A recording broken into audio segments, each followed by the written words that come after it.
दोस्तों नमस्कार, मैं हूं अमित कुमार और आप देख रहे हैं दी भगवा डिजिटल मंच पर नए हिंदुस्तान का नया ठिकाना। आज बात बांग्लादेश की, जहां हिंदू इतिहास के सबसे त्रासद दौर से इस वक्त गुजर रहे हैं। आमार शोनार बांग्ला की धरती पर हिंदू होना इन दिनों गुनाह बन गया है। 17 करोड़ की आबादी है पूरे बांग्लादेश की। इसमें हिंदुओं की आबादी की बात करूं तो सिर्फ 1 करोड़ 36 लाख की आबादी है और इनमें से हर हिंदू इस वक्त दहशत के साये में है।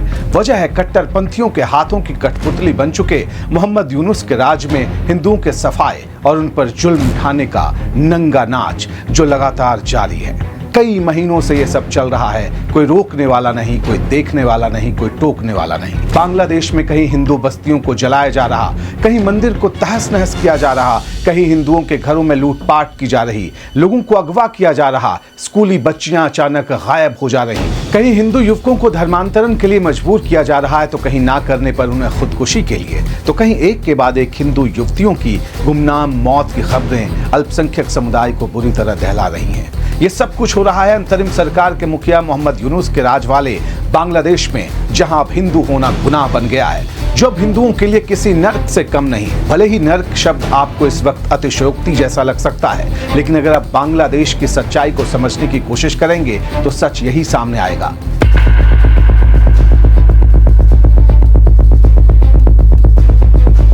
अब बांग्लादेश में हर राजनीतिक संकट से उबरने का एक ही हथियार वहां के नेताओं को समझ में आ रहा है, वो है हिंदुओं पर कर दो हमला, हिंदुओं को बनाओ निशाना, कट्टरपंथियों को खुश कर दो और बाकी मुद्दों से हटा दो ध्यान। यही कोशिश हो रही है और सब कुछ इसी तरह से चल रहा है बांग्लादेश में।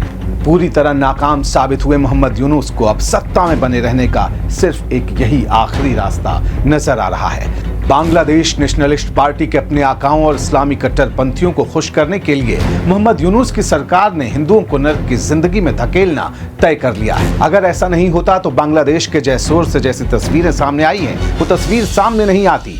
ये तस्वीर बांग्लादेश के खुलना डिवीजन के जैसोर जिले की है। यहाँ के अभयनगर उपजिला में हिंदू समाज के मतुआ संप्रदाय की बस्ती पर हमला हुआ। 22 मई की रात को यहाँ के माशियाहाटी गांव में सामूहिक पूजा चल रही थी। मतुआ समुदाय के लोग इसमें शरीक हुए थे। ये वार्षिक स्तर पर मनाए जाने वाला मतुआ समुदाय का एक बड़ा समारोह था।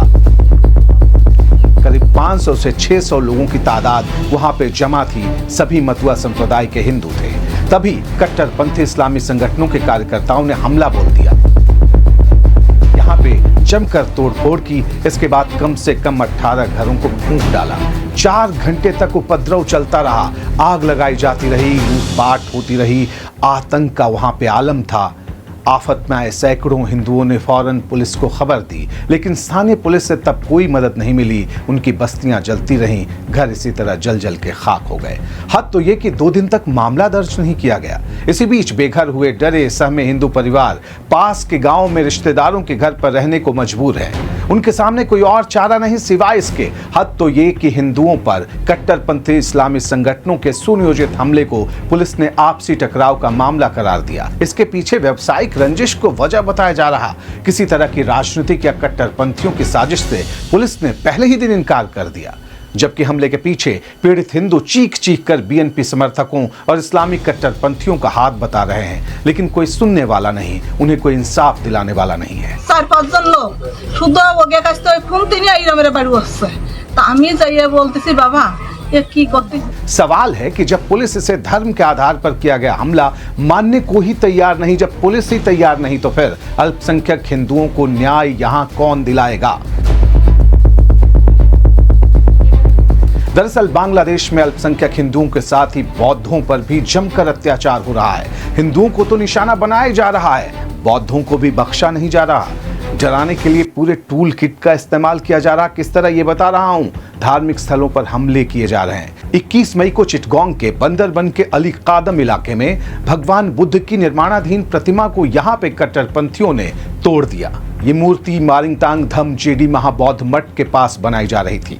इलाके में बौद्धों की अच्छी खासी आबादी है और बताया जा रहा है कि उनमें आतंक भरने के लिए ही इस तरह भगवान बुद्ध की निर्माणाधीन मूर्ति को निशाना बनाया गया, जिससे वो खौफ के साए में आ जाएं, जिससे उनमें डर घर कर जाए। आगे जिस वारदात की बात मैं बताने जा रहा हूं, उससे आप भी सिहर उठेंगे। इस बीच ठाकुरगांव इलाके से आई 2 खबरों ने हिंदुओं में डर को और भी बढ़ा दिया है।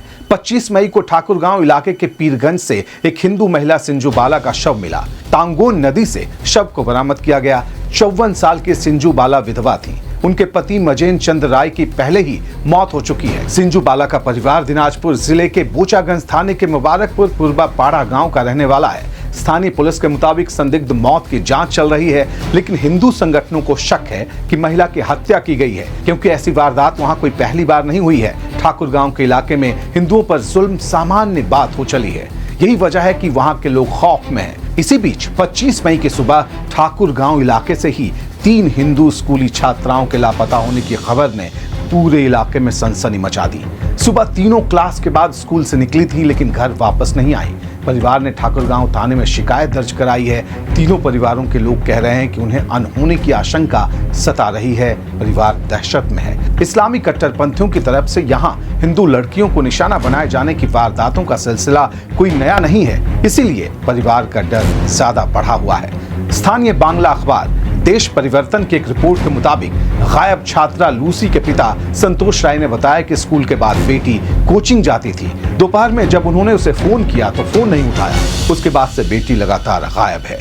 वहीं एक और गायब छात्रा के रानी के पिता परेश चंद्र बर्मन ने कहा कि उन्होंने अपनी बेटी को कई जगहों पर तलाशा, लेकिन वो नहीं मिली। वो कहाँ है उन्हें नहीं पता। पुलिस को खबर दी गई है, पुलिस जांच की बात कह रही है, लेकिन परिवार को बहुत ज्यादा इस वक्त डर सता रहा है। बांग्लादेश में हिंदू बच्चियों, युवतियों और महिलाओं के संकट में होने से जुड़ी एक और खबर मोहम्मदपुर जिला परिषद के इलाके की है, जहां के मागुरा में 25 मई को जानी मानी सामाजिक कार्यकर्ता पापिया दत्ता का शव सरकारी वुमेन हॉस्टल में लटकता हुआ मिला। जिस घर से यह शव मिला वो सरकारी उप जिला परिषद परिसर के भीतर स्थित सरकारी आवास है। पापिया महिला और बाल अधिकारों को लेकर बेहद मुखर थी। अब उनकी इस संदिग्ध मौत के बाद कई तरह की आशंकाएं जताई जा रही हैं। उनकी हत्या का शक हिंदू संगठन जता रहे हैं। हालांकि फिलहाल पुलिस जांच की बात कह रही है, लेकिन इस एक और घटना ने डर को बढ़ा दिया है। बांग्लादेश में लव जिहाद भी हिंदुओं के खिलाफ कट्टरपंथियों की एक बड़ी साजिश का हिस्सा है। इस वायरल वीडियो पर आप गौर करें। रो रही महिला के बारे में बताया जा रहा है कि उन्होंने हिंदू धर्म को छोड़कर पिछले दिनों इस्लाम अपनाया था। अब्दुल नाम के शख्स से शादी के लिए इन्होंने धर्मांतरण भी कर लिया था। दोनों को एक बेटी हुई। अब अब्दुल ने महिला को घर से निकाल दिया है। रोती हुई महिला गुहार लगा रही है कि अब मैं कहां जाऊं।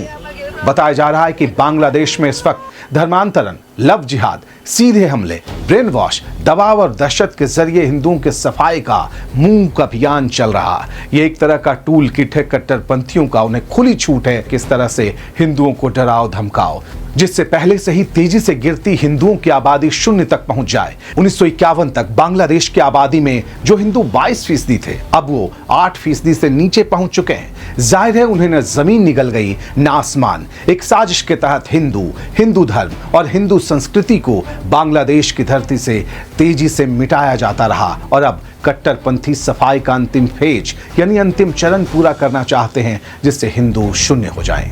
लेकिन कोई इसकी बात नहीं कर रहा। बांग्लादेश की मीडिया खामोश है, क्योंकि सरकार ने साफ साफ तौर पर कहा है कि हिंदू आपके लिए खबरों का विषय नहीं होने चाहिए। स्थिति हृदय विदारक है, लेकिन हिंदुओं को कहीं से मदद नहीं मिल पा रही। मजबूरी में गरीब हिंदुओं की तो छोड़िए, पढ़े लिखे हिंदुओं के सामने भी ऐसे हालात बन रहे हैं कि उन्हें इस्लाम अपनाने को मजबूर होना पड़ रहा। हाल ही में जगन्नाथ विश्वविद्यालय के एक छात्र ध्रुव चक्रवर्ती ने धर्मांतरण किया तो बांग्लादेश की मीडिया ने इसे हाथों हाथ लिया। लेकिन इस धर्मांतरण सहित बाकी धर्मांतरण के पीछे के असली खौफ और साजिश से वहां की मीडिया पर्दा उठाने को तैयार नहीं। हिंदुओं पर क्या जुल्म ढाए जा रहे हैं, हिंदुओं पर क्या बीत रही है, खबर बांग्लादेश की मुख्यधारा की मीडिया से गायब है। जैसोर में हिंदुओं के घर घंटों जलते रहे, लेकिन ये खबरें बाद में भी सुर्खियां नहीं बनी। बांग्लादेशी हिंदुओं को किस बात की सजा मिल रही, उन्हें ये बात नहीं पता। इस दर्द के भी महीने बीत गए कि सार्वजनिक जगहों पर जाओ तो रोली और चंदन से तिलक की जगह पानी का तिलक लगा कर जाओ, ताकि कोई जान न पाए कि तुम हिंदू हो। पहचान छिपाओ, जिंदगी बचानी है तो। क्या दर्द की ऐसे भी इंतहा देखी है कहीं? और फिर भी इसकी उतनी चर्चा नहीं। दुनिया के तमाम ह्यूमन राइट ऑर्गेनाइजेशन के मुंह सिले हुए हैं। मारा जाने वाला, सताया जाने वाला, धर्मांतरण या देश से पलायन में से किसी एक को चुनने को मजबूर होने वाली कौम हिंदू है। शायद इसलिए इन्हें फर्क नहीं पड़ता। ऐसी हालत में बांग्लादेशी हिंदू नर्क की जिंदगी जीने को मजबूर नजर आ रहे हैं। क्या कभी गुरुदेव रविंद्रनाथ टैगोर ने आमार शुनार बांग्ला को रचते वक्त ये सोचा होगा कि जहां की हवा कभी प्राणों में बांसुरी की तरह बजती थी वही कंपकंपी पैदा करेगी, वही लोगों को सिहराएगी, वही हिंदुओं को डराएगी? क्या कभी ये सोच सकता था कोई कि बांग्लादेश में जिस सनातन की आत्मा बसा करती थी वहां मूर्ति पूजा की सजा मिलेगी? आखिर ये आमार शुनार बांग्ला क्या सिर्फ बांग्लादेश के बहुसंख्यक मुसलमानों का ही है? यहाँ हिंदुओं की कोई जगह नहीं होनी चाहिए? अगर नहीं तो फिर इसका इलाज भी तलाशना होगा, क्योंकि अब भी सवाल बांग्लादेश के 1,36,00,000 से भी ज्यादा हिंदुओं का है जो मुसीबत में ही सही लेकिन अब तक जिंदा बचे हैं और उन्हें जिंदा बचाना होगा। आज बस इतना ही। आखिर में एक अपील, अगर आपने अब तक YouTube पर दी भगवा को सब्सक्राइब नहीं किया है तो अभी कर लें। अगर आपने X पर हमें अब तक फॉलो नहीं किया है तो अभी कर लें, क्योंकि अगर आप अपने विचारों को मजबूत होते देखना चाहते हैं, अपनी आवाज को और भी बुलंद होते देखना चाहते हैं तो साथ आना जरूरी है। संगठन में ही शक्ति है। नमस्कार।